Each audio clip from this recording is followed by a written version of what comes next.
about to be taught a lesson in the real use of power. You will be witnesses.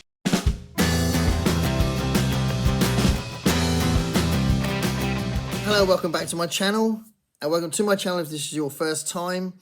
This could potentially be the most ambitious book review I've done because there's so much to talk about, and because of that, I've chosen to change my mind about what I was going to do. So, this is part of a project where I'm reading 24 banned books in 2024. It was initiated by MJ at Reading This Life. So check out her channel. She suggested that we all read 24 banned books in 2024, which is what I'm doing. This is a massive one. This is a really, really important book. And I initially thought I'd review this at the same time in the same video as looking at 1984 and Homage to Catalonia, all by George Orwell. All about slightly different things, but from George Orwell's perspective. Because they are so different, and because the message is different, and this one especially, there's so much detail I wanted to cover, I wanted to talk about. I've chosen to do this separately and not do it all as one thing. Okay, so Animal Farm is a masterpiece. I do have an issue with it, which I'll get to in a minute, but it's an issue that I don't think... it's more about interpretation than about what Orwell was doing, because I think he set up an issue with interpretation with a decision he made. But for all intents and purposes, it's a masterpiece. It's ridiculous how much detail is in it, how he chose to tackle what he wanted to do in the book, and it's just immensely impressive. So the book was written in 1943, and the book took 2 years to get published. So it wasn't published until 1945, and I'll talk about why in a second, but he wrote it in 1943. So George Orwell wanted to write this book as a response to what he'd seen when he fought in the Spanish Civil War. So he was one of 35,000 people that joined the Spanish in defending themselves against Franco's forces in the Spanish Civil War from 80 different countries. So it was a big deal, this sort of international effort to keep Spain democratic. And he went there as a socialist, worked with the socialists, and he's always been a very passionate socialist, which is a really important part of the message of this book. But anyway, he was disturbed and shocked by the power of propaganda in Spain, and specifically referring to the purges against the communists in Spain. And this was already kind of firing up to write something about that. And he was also very passionately, vehemently against what Stalin was doing in Russia. Bear in mind, he was part of a left-wing intelligentsia in England that was very pro-Russian Revolution and hadn't been criticising the Russians up until the point where Stalin starts doing Stalinist things. So it was really important that that nuance is there. This is not a man who's writing a book that is against socialism or against communism or against the principles behind the revolution. And some people misread that and they think it is just an attack on Russia. It's an attack on Stalin. That is so, so important. And anyway, it took 2 years for him to publish this book because by the time it gets to 1943, Stalin has become part of the Allies against Germany. He's literally switched sides because there was a pact he made with Hitler in 1939, I think it is. But Stalin's contribution to the war is huge. Because he was a nutcase, his policy during the war made a huge difference to the fight against Hitler. So anyway, people on the left felt uncomfortable criticizing Stalin, even though they could see what was happening, that the principles of communism that were coming from the Marx writings were being distorted like mad with what Stalin was doing. They could see that, but they were very nervous about criticizing it. So it was very difficult for him to get it published. So he gave it to loads of different publishers, including Galan's, which was his kind of main publisher, who published his previous works. And they didn't want to publish it. And in the end, he did get a publisher 2 years after writing it, 2 years after finishing it. And it came out in 1945. So Orwell wants to write about how Stalin had corrupted the ideals of the Russian Revolution. This was an author that really did believe in the ideals of the Russian Revolution. And I think a key part of this detail is that Trotsky was a sympathetic character in Orwell's eyes, and he's a sympathetic character reference in Animal Farm, which I'll get to in a minute. But the character of Trotsky in the book is a sympathetic character, and that's really important. So he did believe that socialism was the way forward, but there's a great quote I found where he said that every line of serious work I have written since 1936 has been written directly or indirectly against totalitarianism and for democratic socialism. And then there's another quote I found where he said he had a desire to make political writing an art, which I can absolutely relate to, because in my songwriting I've attempted to write political songs. I've written many political songs, and it's for me it's been about writing good songs that happen to be political songs. So good melodies, great songs, but they're not like necessarily sort of polemic rants or chants, that kind of thing. So he chose to make this point, this big point he wants to make about Russia, in the form of a beast fable. And one of the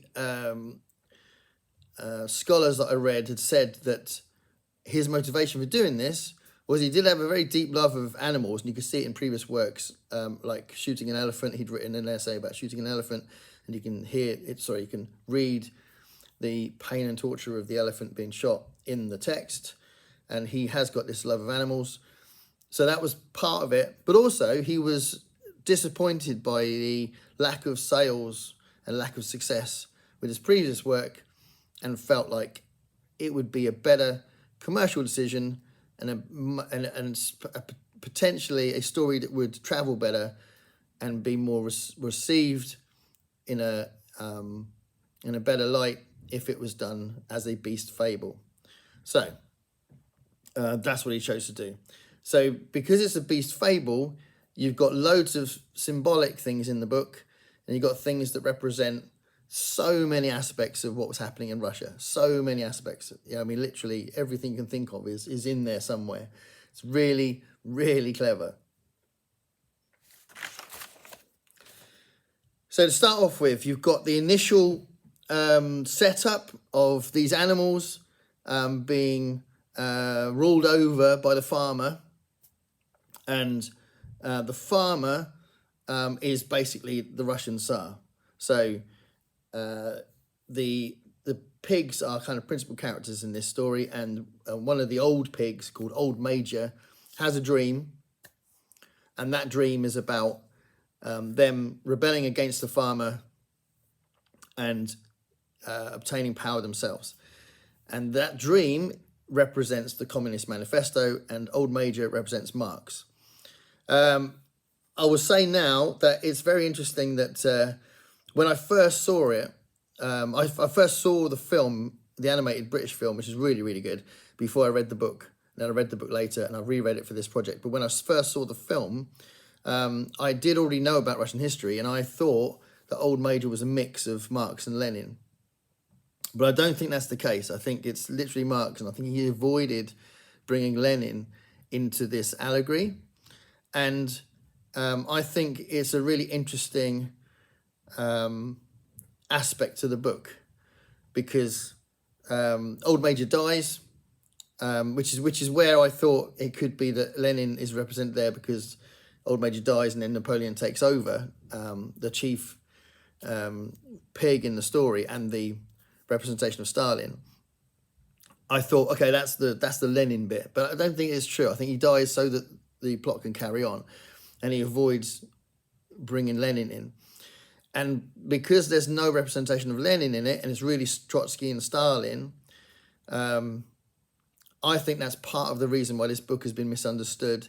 And some people have just described the book as a book that says that revolution inevitably always leads to totalitarianism, and that all revolution's wrong, and that socialism and communism are wrong, and that kind of stuff. You see those kind of things all the time from a more right-wing perspective of this book. But that's not what Orwell was thinking, because that's not what he believed. So he wouldn't have written that if that's not what he believed. So he did actually say that some point in the far future, he believed that revolution would happen and that it would be a positive thing. He's not being necessarily against revolution, but he was a democratic socialist. So he believed that change would be more sustainable through democratic process. But he was commenting on Russia. That's a really important point. He was commenting on Stalin. He wasn't saying that uprisings always lead to totalitarianism. He was giving a warning that to make sure that people like Stalin aren't allowed to get that kind of power again. And actually, I don't know if you know, but Lenin did write a warning on his deathbed saying, "I don't trust Stalin," which I think is such a fascinating thing. And he wanted Trotsky to carry on. And Trotsky is represented in the book in a very sympathetic light. So that's another aspect of the book that I think shouldn't be ignored. So I'm going to talk about a few aspects of the book before I talk about the characters. So there's a song that is sung by the whole farm when they're bringing in the idea of the revolution. It's called The Beasts of England. And it's like a rallying call about freedom against the farmer. And I think that's quite an interesting parallel to the Internationale, which is a very old song that's sung by all sorts of different levels of left-wing thinkers. So it could be right sort of. So I've witnessed it the most in my more like revolutionary days when I was involved with the SWP and that, which where they would sing it at rallies and stuff. Beasts of England is a rallying call, and it's a really important aspect of the book, as is the 7 commandments of animalism. So animalism is essentially the book's version of communism, and the 7 commandments are the 7 things that Napoleon and Snowball, who's representing Trotsky, and Squealer, who's representing the propaganda side of the Soviet Union, they come up, those 3 characters come up with the 7 commandments of animalism, and they are really important. They are part of the big message of the book. So the 2 big commandments, if you like, one of them is whatever goes upon 2 legs is an enemy. That's the first one. That's the first commandment. And eventually, by the end of the book, that gets changed to 4 legs good, 2 legs better. So that's a huge change. But that's how the story evolves. This is a book about corruption. So that's one of the things. And then the most famous one probably is the last one. I think it's the last commandment that says all animals are equal. And then by the end of the book, that gets changed, and they cross it out, and they write all animals are equal, but some are more equal than others, which is just an amazing phrase. And Orwell's a genius just for writing that. So all animals are equal, but some animals are more equal than others. And there's another commandment that refers to not drinking alcohol. Animals are not allowed to drink alcohol, and that's a symbolic representation of decadence and overexposure to wealth and accumulating wealth and that kind of thing. So that's the Seven Commandments, and they're a really big part of the story. And you've got a couple of other things that represent other groups in the story and in Russia. So you've got all the dogs. The dogs are like the guards of Napoleon and the kind of the people that are around Napoleon. And they essentially are the KGB, the secret police of Russia at the time. So the dogs are really important as well because they have some very important narrative moments in the book, and they are vicious. And there's a very specific reference as well because at the towards the end of the book, they have this big attack on the dissidents of Animal Farm, and that is a direct reference to the Moscow trials that happened between 1936 and 1938 in Russia.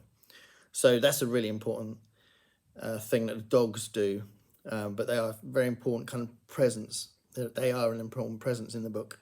And Benjamin, the donkey, he represents the people in Russia that kind of put up with what was happening. So the more passive Russians that were like, oh, this revolution is going to fail.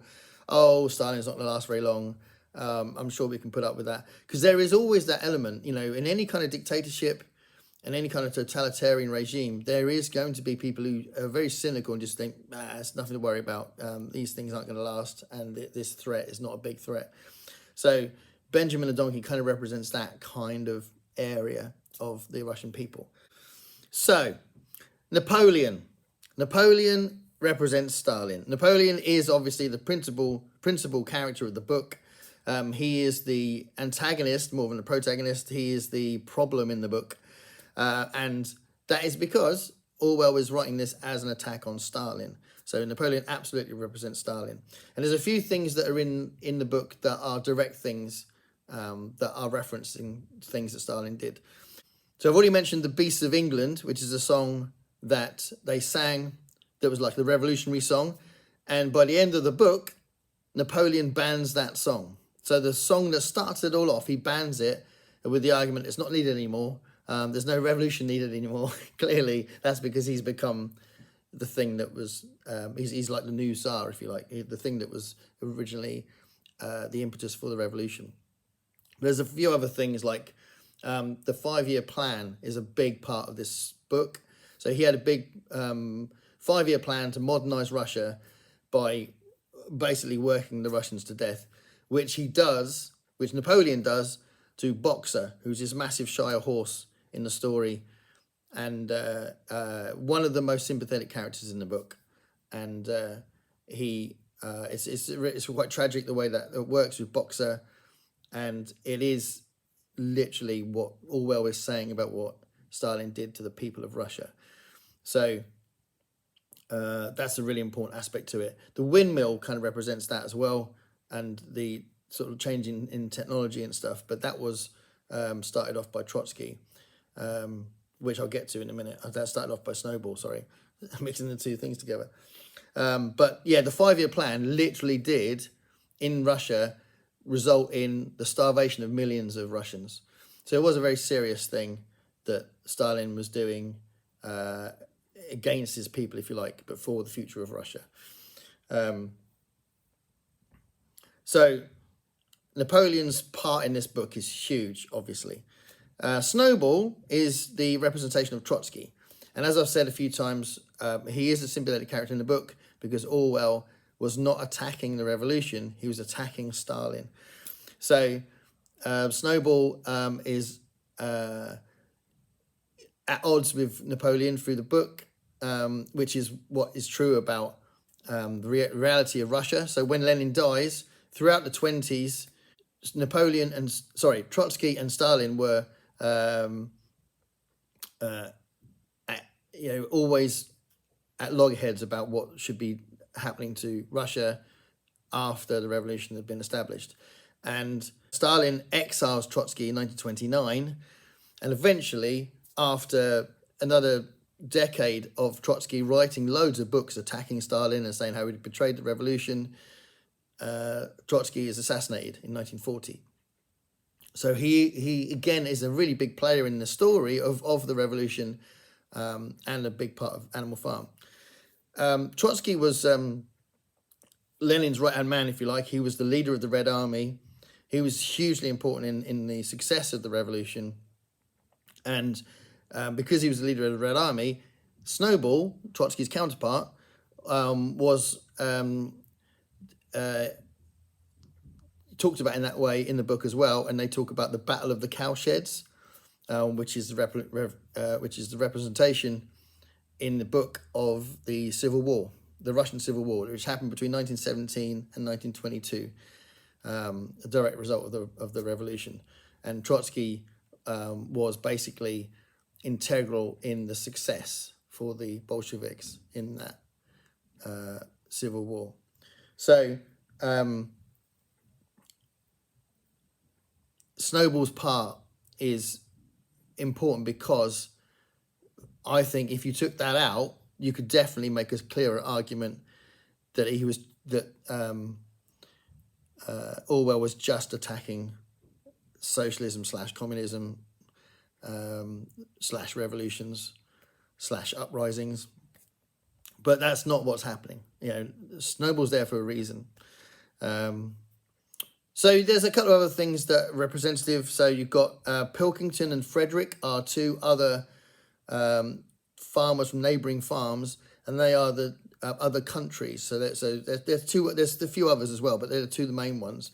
And Pilkington in particular is supposed to represent Germany, and Napoleon makes a deal with Pilkington, which reflects the deal that Stalin made with Hitler before he changed his mind and became an ally. Because basically Hitler attacked Russia, which is why he switched sides. So it wasn't completely mad, it was a defensive move. But also a very decisive move for the Second World War. And it's interesting that the book ends with Napoleon and Pilkington playing cards, and they're both cheating, which I think is brilliant.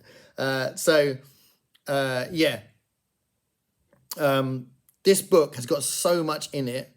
I've probably said quite a lot there that illustrates that point. It was banned as an attack on the Soviet Union. It clearly was an attack on the Soviet Union, but it was particularly an attack on Stalin. And people do seem to misunderstand that, and they think it's just an attack on revolution and an attack on socialism. But Orwell was a socialist, so he was upset by how the principles of the revolution were being distorted by Stalin's greed, his lust for power, his completely psychotic or sociopathic, more probably better to say sociopathic attitude to the Russian people. Stalin is a very unique character in 20th century history, and I find him fascinating, but he's also clearly terrifying. It's a really interesting thing to analyze what happened, what happened before Stalin took over in Russia, and how Lenin and Trotsky approached the revolution, and what they said themselves about what they were doing and why they were doing it, so that you get more context about why it was so different what Stalin was doing, because they're not the same thing, and it's very easy to see what happened in those that 40-year period of Russia, or if you like, or 30-year period of Russia, as just one long drive towards totalitarianism, the sort of left-wing fascism. And Stalin did that. Trotsky wrote tons and tons of books about how he had betrayed the revolution. Stalin had betrayed the revolution. So yeah, look into that if you're interested. But it's an incredible achievement, this book, and it just felt silly to just do that really quickly and then move on to 1984 and Homage to Catalonia. All three are important books, but this one, what is so brilliant about this one is making it an animal fable, makes it extremely accessible. It does make the point clear, I think, but if you know the references and you know what he's talking about, then it's a really interesting depiction of history as well. So there we go. Let me know what you think of the book. I hope you found that interesting. I may have said something you didn't know already. Keep reading banned books. Stay curious, everybody. Thanks a lot. Bye.